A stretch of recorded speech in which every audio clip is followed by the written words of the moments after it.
بسم اللہ الرحمن الرحیم۔ انگریزوں کی ہندوستان آمد۔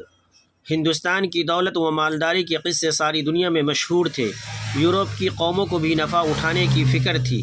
اسی دھن میں پرتگیزی جہاز واسکو ڈی گاما ایک عرب مسلمان کی مدد سے 904 ہجری مطابق 1498 عیسوی میں کالیکٹ پہنچا اور سمندر کا نیا راستہ کھل گیا۔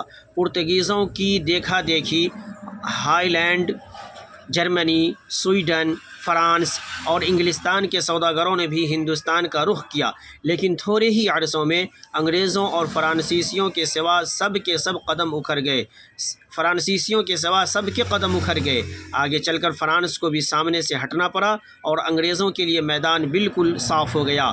انگریز سوداگر 16ویں صدی عیسوی کے ختم ہوتے ہوتے ہندوستان پہنچ چکے تھے۔ 1612 عیسوی میں انگریزوں نے گجرات کے مشہور اور اس وقت ملک کے ایک بڑی تجارتی و بندرگاہی شہر سورت میں اپنی پہلی تجارتی کوٹھی قائم کی، جس کا نام ایسٹ انڈیا کمپنی رکھا۔ جلد ہی ان کو تجارت میں کامیابی حاصل ہوئی، یہاں تک کہ انہوں نے ملک کے مشرقی ساحل پر چنیا پٹنم کے راجا سے زمین کے ایک حصہ کو پٹا پر لے لیا۔ اس وقت مشرقی ساحلی شہر ممبئی پر پرتگالیوں کا قبضہ تھا۔ مچھروں کی کثرت، بدبو اور تعفن کی وجہ سے اس وقت تک اس شہر پر ہندوستانی حکمرانوں کی کوئی خاص توجہ نہیں تھی۔ 1661 عیسوی میں 10 پاؤنڈ سالانہ پر یہ زمین ایسٹ انڈیا کمپنی کو پٹا پر دے دی۔ کمپنی نے ممبئی پر توجہ دی اور 1687 عیسوی میں سورت سے اپنی تجارتی کوٹھی ممبئی منتقل کر دی اور اس کے ساتھ ہی مدراس اور کلکتہ میں بھی مزید کوٹھیاں قائم کی۔ وہ یہاں سے گرم مسالے اور سوتی ریشمی کپڑے یورپ لے جاتے تھے، لیکن جب اس وقت کے مغل حکمرانوں کو یہ معلوم ہوا کہ انگریز تجارتی کوٹھیوں کے نام سے ملک میں فوجی قلعے تعمیر کر رہے ہیں، تو تمام صوبوں میں اپنے گورنروں کے نام حکم جاری کر دیا کہ فوری انگریزوں کی ملک میں تجارت پر باضابطہ روک لگا دیں، ان کے مال کو ضبط کریں اور ان کے سرکردہ لوگوں کو گرفتار کریں۔ چند ہی سالوں میں برطانوی تجارتی کمپنی کا ہندوستان میں دیوالیہ نکل گیا۔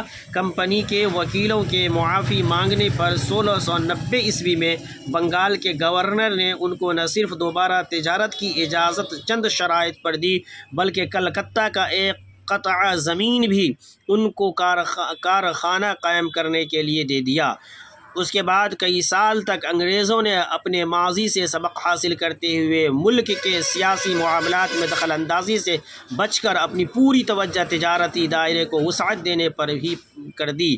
1707 عیسوی میں اورنگزیب رحمۃ اللہ علیہ کی وفات کے بعد ہندوستان میں مغلیہ سلطنت کا شیرازہ بکھر گیا، تو اس کے نتیجے میں ملک میں کئی خود مختار ریاستیں وجود میں آئیں۔ تو اس کے بعد انگریزوں کو پھر فوجی طاقت کا خیال ہوا۔ انگلستان اور فرانس کی لڑائی اور کرناٹک کے ریاستی جھگڑوں نے اس خیال کو اور مضبوط کیا اور انگریز بھی میدان میں اتر آئے۔ کرناٹک کے جھگڑوں میں انگریزوں نے نواب محمد علی کا ساتھ دیا اور فتح بھی نواب محمد علی کی ہوئی تھی، لہٰذا نواب محمد علی انگریزوں کا حلیف ہو گیا اور کرناٹک پر انگریزوں کا اثر قائم ہو گیا۔ ادھر نظام حیدر آباد بھی عملاً انگریزوں کے ماتحت ہو گیا تھا۔